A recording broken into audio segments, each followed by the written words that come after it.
Assalamualaikum. My name is RABIHA AQILAH binti YUSOF from UiTM Perak, Cawangan Tapah, AS1205 Group 2, and I will explain about COVID-19 and vaccine.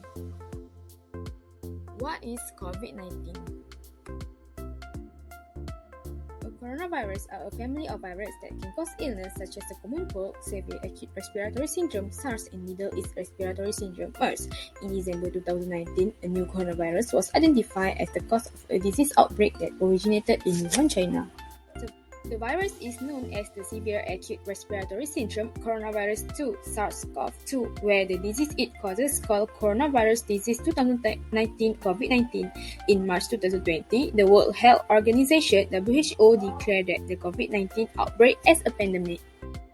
Coronavirus can be spread from person to person, and some people infected with coronavirus might have symptoms such as cough, fever, difficulty breathing, muscle or body ache, and others. How immune system related with vaccine? So, the immune system is the body's natural defense against germs. When a germ, such as coronavirus, invades, the immune system is not naturally strong enough to prevent a disease from seriously harming someone or even killing them. But there's a way to give the immune system a boost. It's known as a vaccine. So, what is a vaccine? Vaccine is a substance that prepares the immune system to fight a disease causing germ by imitating an infection. Vaccines will trick the immune system into making a memory of that germ without ever having to fight the real germ at the first place. Now, when the immune system encounters the real germ, pathogen, or other microbe, it is ready to attack.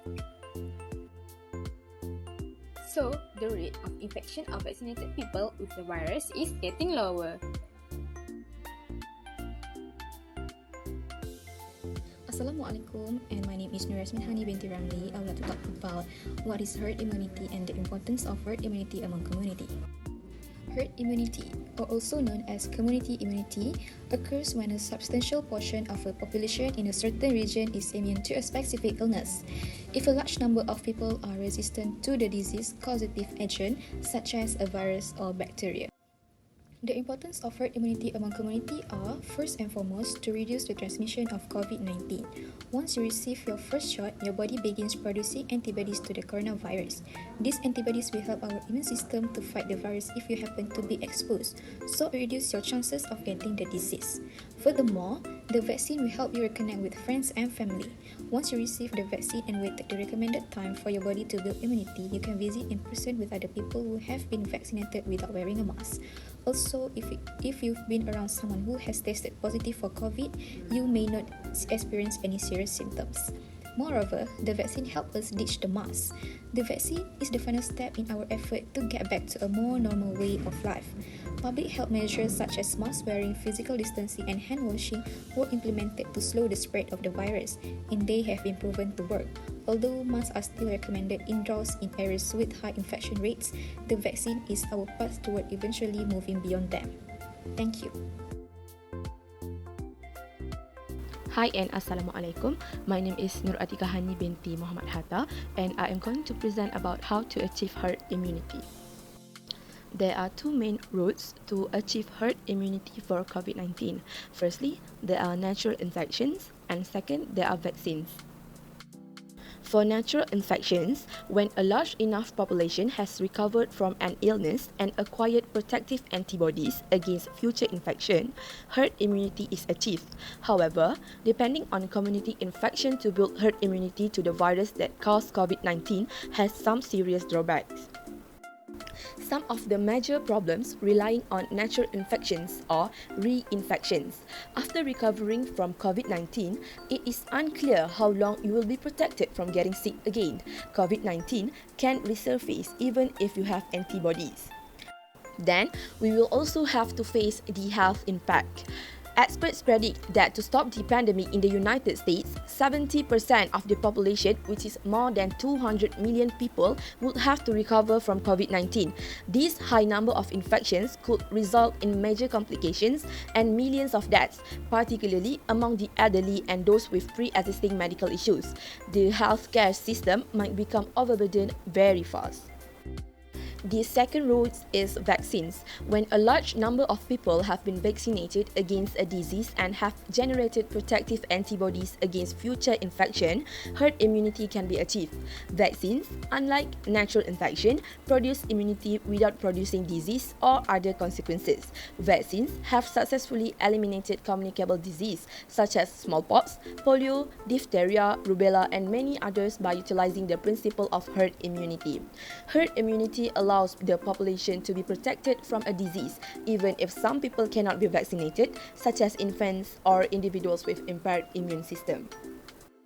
One COVID-19 vaccine has been licensed by the US Food and Drug Administration, and a small number of COVID-19 vaccinations have been awarded emergency use authorization. However, achieving herd immunity against COVID-19 through vaccination may be problematic for a variety of reasons. Consider the following scenarios. Firstly, there are vaccine hesitancy. Some people may be unwilling to receive a COVID-19 vaccine due to religious belief, concerns about potential hazards, or uncertainty about the benefits.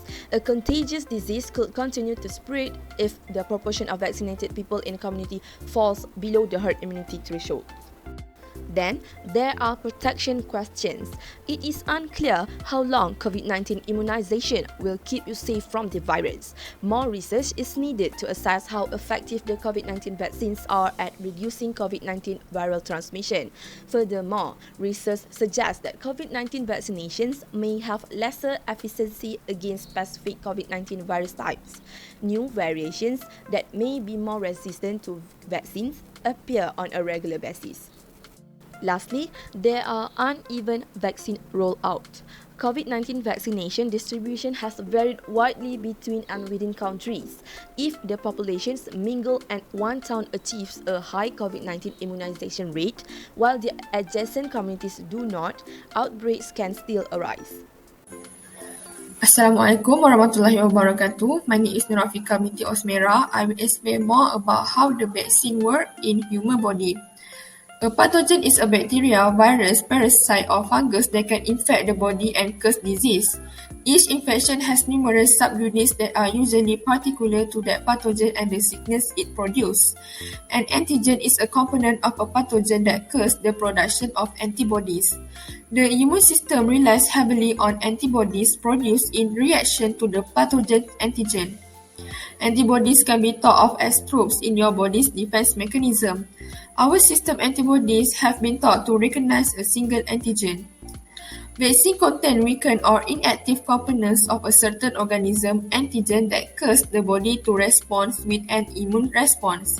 Rather of the antigen itself, newer vaccinations contain the blueprint for generating antigens. When a new pathogen or disease enters our body, it introduces a new antigen. For every new antigen, our body needs to build a specific antibody that can grab onto the antigen and defeat the pathogen. Okay, how do vaccine work? Vaccine help develop immunity by imitating an infection. This vaccine will produce T lymphocyte and antibodies. T lymphocyte are another type of defensive white blood cell. The cell in the body will attack by T lymphocyte that have already been infected. It can induce modest symptoms such as fever after receiving vaccine. When the imposter infection is gone, the body left with a supply of memory T lymphocyte and B lymphocyte that will remember how to fight the disease in the future. After immunization, the body normally takes a few weeks to create T lymphocyte and B lymphocyte. Therefore, it is possible that a person could be infected with the virus that caused COVID-19 just before or just after vaccination and then get sick because the vaccine did not have enough time to provide protection. Sometimes after vaccination, the process of building immunity can cause symptoms such as fever. These symptoms are normal and signs that the body is building immunity. Okay, that's all from me. I will pass this presentation to another presenter. Thank you. Hi and Assalamualaikum. My name is Mufaika binti Zafafi and I'm going to continue with what will happen if we achieve herd immunity and also the conclusion of this video. What will happen if we achieve herd immunity? A large sum of people will become immune to the virus and it will be hard for the virus to spread from one person to another. In result, everyone will be protected. not just the one who are immune. And the world will be free from the virus and there will be no more sick people and death occur. The conclusion is, in order to stop the spreading of virus COVID-19, which is the most dangerous virus as of now, herd immunity is important to be able to achieve a free world without virus. It can be achieved by taking vaccine and there will be no more threat to live a normal life like how it used to be. That's all for this video. Thank you!